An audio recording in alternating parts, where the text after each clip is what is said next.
अस्सलामुअलैकुम my dear friends, कैसे हैं आप। मैं आज आपको बताऊंगा कि फ़ोटोशॉप में कैसे बैकग्राउंड चेंज करते हैं और फिल्टर्स का इस्तेमाल करते हैं। तो दोस्तों, कल वाली वीडियो में मैंने आपको बताया था कैसे हम पीएनजी फाइल्स का इस्तेमाल करते हैं और कैमरा रॉ फिल्टर का। तो दोस्तों, कल मैंने आपको ये भी बताया था कि मेरा चैनल न्यू है, इसे सब्सक्राइब करें, बेल आइकन बटन को क्लिक करें ताकि आप मेरी वीडियो को फुल वॉच कर सकें और मेरे व्यूज़ को बढ़ा सकें।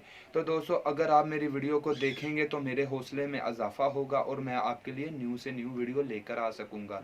तो आज की वीडियो में हम आपको बताएंगे कि कैसे बैकग्राउंड चेंज करते हैं। अगर आपको मेरी वीडियो अच्छी लगे, लाइक करें, कमेंट करें, शेयर करें और चलते हैं हम आज की वीडियो की तरफ।